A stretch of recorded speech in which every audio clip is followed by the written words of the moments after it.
eu vou com você nessa aqui, Fernando Tupan, porque a campanha eleitoral ela começa oficialmente só em agosto, mas algumas práticas do que foi usado no passado já estão sendo retomadas. É o que diz o colunista Lauro Jardim do Globo, Fernando.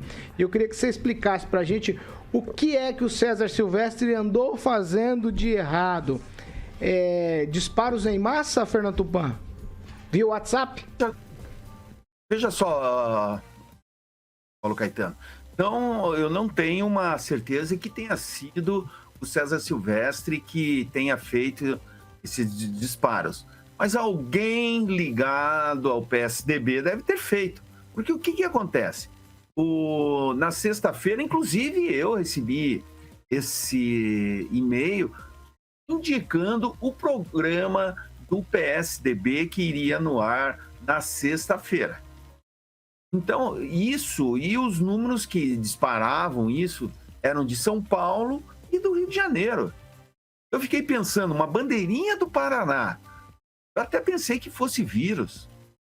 Uma bandeirinha do Paraná com um telefone do Rio de Janeiro deixa qualquer um de cabeça pensando, será que é? Será que eu entro? Será que não entro?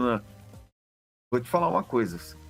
Isso é totalmente legal nesse momento e o César Silvestre está procurando maneiras de aparecer na mídia, porque ele está fazendo reuniões, Paulo Caetano, 3 pessoas, com 6, com 15.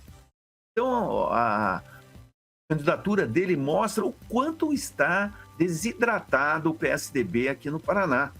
E com ele indo mal nas pesquisas, e amanhã a gente vai ter uma pesquisa do Datapickler que deve ser divulgado, o que vai acontecer? O Beto Richa, que quer ser deputado federal, está arriscado a não fazer aquele número de votos que quando ele esteve aqui a gente falou que seria em torno de 250 mil. Então, hoje ele está mais para 100 mil, 50 mil, do que para 250 mil. Então, vai afetar toda a chapa do PSDB. Já se fala que o PSDB não faz mais que 2 deputados estaduais e apenas 1 deputado federal, Paulo Caetano. Tudo por erro táticos e lançar uma candidatura do César Silvestre que ele tentou construir no Podemos com o Sérgio Moro, aí ia ser passado para trás pelo Álvaro Dias, se mandou para o PSDB e o PSDB fez lá. Não houve uma construção de baixo para cima, mas sim de cima para baixo. Esse é o perigo das candidaturas e o povo não é conectado. Vou tocar a bola para vocês aqui, Ângelo. É o seguinte, a denúncia é a seguinte, os disparos, só para ficar claro, eles foram proibidos pela Justiça Eleitoral em 2019. Mesmo assim, alguns usuários do WhatsApp aqui no Paraná receberam mensagens com números aí do Rio de Janeiro e São Paulo.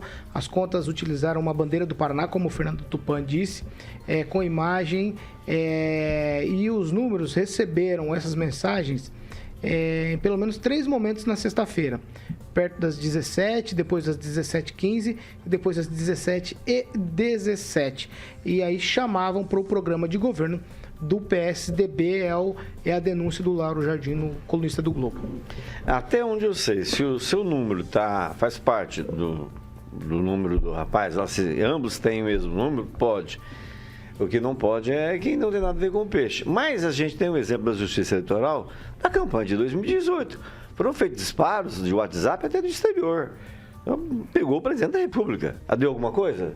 Alguém sabe de alguém que foi punido? Porque não tinha prova. Ninguém foi punido. E o processo foi armado, tá bonito, legal. Só quero discordar do Tupan em relação ao PSDB. Eu tenho a impressão que pelo menos nós vamos falar do PSDB nacional no próximo bloco, tá? Tranquilo. Mas se quiser... Não, tranquilo. Então tá. Nós vamos só falar isso aqui, infelizmente, a Justiça Eleitoral está acordando tarde para vários problemas, inclusive o de golpe. Se tivesse aberto o olho antes, até essa questão de disparo já estava resolvido. Vai lá, Pamela Bussolini.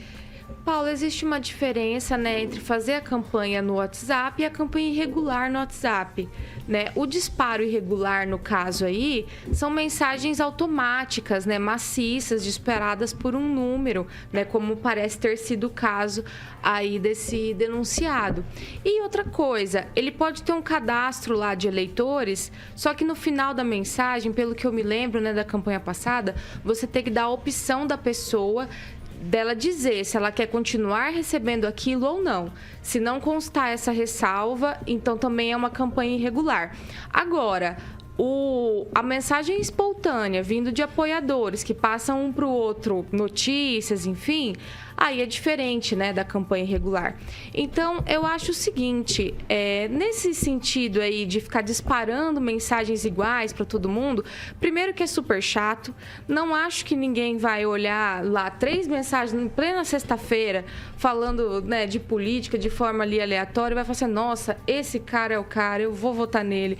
Eu acho que os políticos também têm que rever a forma de abordagem, né, aos eleitores, porque além de, eu acho que não lograr êxito no sentido de trazer pessoas aí para a base dele, ainda cai nessa situação aí que é uma irregularidade porque começa a virar um tormento, né? Imagina se todos os candidatos fizerem isso, né? Começarem a disparar inúmeras mensagens automáticas para N pessoas. Então, realmente tem que ser coibido esse tipo de coisa e eu acho que eles por si mesmos deveriam deixar essa prática porque é muito chata. Quem, Rafael? Ele foi em que período, qual ano que foi os disparos? Em 2018? Qual disparo você está perguntando? Os disparos de mensagens. Esses aqui nós estamos falando agora, agora, candidato a governador. semana passada, sexta-feira. É só para justificar o seguinte, existe uma resolução, né, do TSE de 2019 que realmente proíbe esses disparos, né, em massa de conteúdos, mensagens, enfim.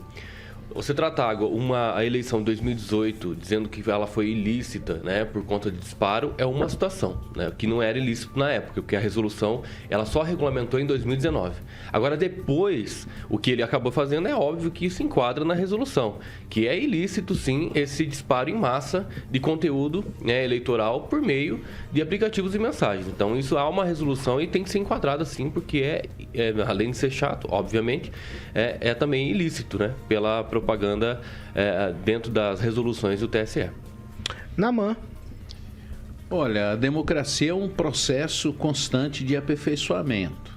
Eu acho que nós estamos vivendo um tempo difícil de se controlar essas coisas. Entendo, porém, que a Justiça Eleitoral precisa ficar mais atenta, apesar de compreender que ela não tem nem condição de fazer isso, porque talvez um ou outro caso ela consiga, mas a propaganda eleitoral, a campanha eleitoral, ela está na rua, está presente, está na mídia, está em todo lugar, feito por todos os candidatos em todos os níveis. Então eu acho que isso é uma coisa quase que impossível de se controlar, a não ser casos mais específicos como é este caso. Só o tweet, Rigon. Tá, só para dizer que, independente disso, que houve 2 ações em relação a disparos feitos do WhatsApp por uma empresa da Espanha e pagas por alguns empresários muito conhecidos que apoiam o presidente, por disparar mentiras, eu mesmo saí de uns 10, 15 grupos. Eles botavam no grupo, você direto no grupo, sem você pedir. E taca ali mentira, e taca ali mentira. E isso pegou muita gente. Mas independente disso, porque o TSE arquivou o processo em 2021, apesar das informações de uma matéria uma matéria cheia de provas publicada na Folha de São Paulo. Independente disso, o César Silvestre o melhor vídeo divulgado até agora, melhor programete de televisão desse horário eleitoral, e não perco as entrevistas dele. Ele é um sujeito que pode surpreender nessa campanha. Tá, será? Vai, Kim? Não, só realmente diferenciando as questões, né? Depois da resolução de 2019, né, deixou claro que o que houve em 2018 não poderia se enquadrar, porque é ilícito a partir de 2019, a partir da resolução. O disparo em si é uma coisa, o teor das mensagens que podem ser fake news é uma outra situação, que daí sim se enquadra no quesito das fake news, propagar mentira. Tá, mesmo agora, que seja verdade, o disparo em massa não pode. Hoje não pode. Em 2018 podia, claro, mas aí tem que verificar o teor e o conteúdo da mensagem que foi disparada. São 2 coisas distintas. Exatamente. Né?